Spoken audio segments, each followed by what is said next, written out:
नमस्कार साथियों, आप सभी का हमारे ऑनलाइन यूट्यूब चैनल पर हार्दिक स्वागत है। प्यारे साथियों, आज हम बात करने वाले हैं जेएनयू एग्ज़ाम 2023 के अंतर्गत बीए फर्स्ट ईयर के अंतर्गत कल होने वाले पेपर की।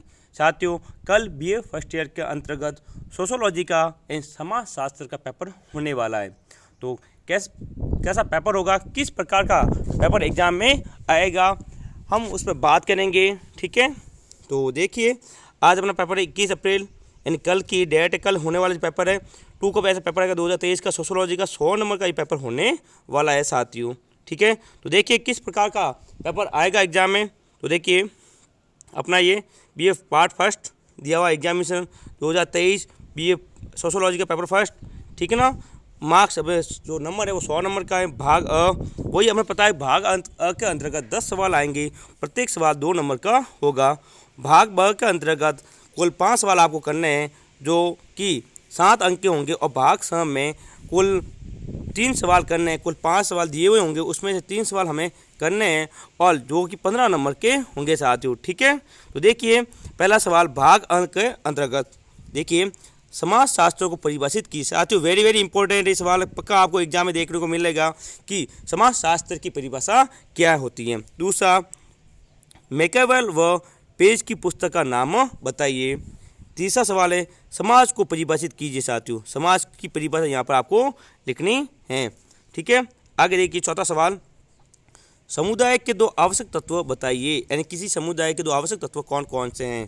पांचवा सवाल, संस्था व समिति में 2 अंतर बताइए। संस्था व समिति में क्या क्या अंतर होता है वो आपको बताना है। ठीक है, आगे चलते हैं। छठा सवाल है वो है सामाजिक समूह को परिभाषित कीजिए। सामाजिक समूह क्या होता है साथियों। ठीक है, उसकी परिभाषा आपको देनी है। आगे चलते हैं। 8वां सवाल, अपना 7वां सवाल है, देखिए प्राथमिक समूह की अवधारणा किसने दी थी, यानी प्राथमिक समूह था उसके बारे में सबसे पहले किसने बताया था, उसके बारे में बताना है। 8वां सवाल, सामाजिक स्त्रीकरण के स्वरूप कौन कौन से हैं। सामाजिक स्त्रीकरण के स्वरूप के बारे में यहाँ पर बताना है साथियों। ठीक है, आगे चलते हैं। 9वां सवाल, सामाजिक परिवर्तन को परिभाषित कीजिए। सामाजिक परिवर्तन की आपको परिभाषा देनी है। ठीक है, आगे देखिए। हाँ, 10वां सवाल अपना, कि सामाजिक उद्विकास का सिद्धांत किस विद्वान ने दिया था। ठीक है साथियों, इसके बारे में बताना है। ये अपना 10वां सवाल यहाँ पर हो गया। ठीक है, हाँ, 10वां सवाल, सामाजिक उद्विकास का सिद्धांत किस विद्वान ने दिया था। अब बात करते हैं भाग ब की। ठीक है, तो भाग वर्ग के अंतर्गत अपने इकाई फर्स्ट का पहला सवाल है वो है समाजशास्त्र व राजनीतिक शास्त्र के साथ संबंध बताइए। वेरी वेरी इंपॉर्टेंट है कि समाजशास्त्र क्या होता है और राजनीतिक शास्त्र क्या होता है, इसके बारे में संबंध बताना है। अथवा में दिया हुआ है स्वरूपात्मक संप्रदाय को स्पष्ट कीजिए, यानी आपको दोनों में से एक सवाल आपको यहाँ पर करना है साथियों। ठीक है ना, इकाई 2 की बात करते हैं, तो समुदाय की प्रमुख विशेषता बताइए। वेरी वेरी इंपॉर्टेंट है, समुदाय की विशेषता क्या क्या होती है उसके बारे में आपको बताना है।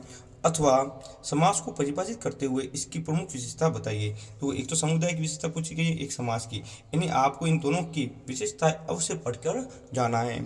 ठीक है, तीसरे सवाल की बात करते हैं इकाई 3 की। तो इकाई 3 के अंतर्गत भाग चौथे का अ है निम्नलिखित पर संक्षिप्त टिप्पणियाँ लिखिए। पहला है सहयोग, दूसरा है संघर्ष। इस पर आपको टिप्पणी लिखनी है, तो आपको दोनों आवश्यक रूप से पूर्ण पढ़कर जाना है कि इनकी परिभाषा क्या होती है, होते क्या है। ठीक है, आगे देखिए अथवा वाला, कि प्राथमिक व द्वितीय समूह में अंतर बदल कीजिए। प्राथमिक समूह क्या होता है और द्वितीय समूह क्या होता है, दोनों में अंतर आपको बताना है साथियों। ठीक है, आगे इकाई नंबर अपनी है वो है 4, कौन सी 4, चौथी इकाई के अंतर्गत 5 का अ है वो है सामाजिक स्त्रीकरण के आधार बताइए। सामाजिक स्त्रीकरण के आधार कौन कौन से हैं। ठीक है, आगे देखिए अथवा का अंतर दिया हुआ सवाल है वो है सामाजिक नियंत्रण के प्रमुख अभिकरण कौन कौन से हैं, कि सामाजिक नियंत्रण के प्रमुख अभिकरण बताने हैं, तो आपको सामाजिक नियंत्रण के बारे में सब कुछ पढ़ के जाना है। इकाई 5 पहला सवाल, इकाई 5 के अंतर्गत अ वाला, सामाजिक परिवर्तन की विशेषता बताइए। सामाजिक परिवर्तन की मुख्य विशेषता कौन कौन सी है। अथवा उद्विकास एवं प्रकृति में अंतर स्पष्ट कीजिए। उद्विकास और प्रकृति के अंतर्गत क्या क्या अंतर है उसके बारे में बताना है। ठीक है, आगे चलते हैं साथियों। अब हम बात करते हैं भाग स की। ठीक है ना, तो भाग स के अंतर्गत पहला सवाल है समाज शास्त्र की प्रकृति समझाइए। साथियों वेरी वेरी इंपॉर्टेंट कर लो सकते इसको।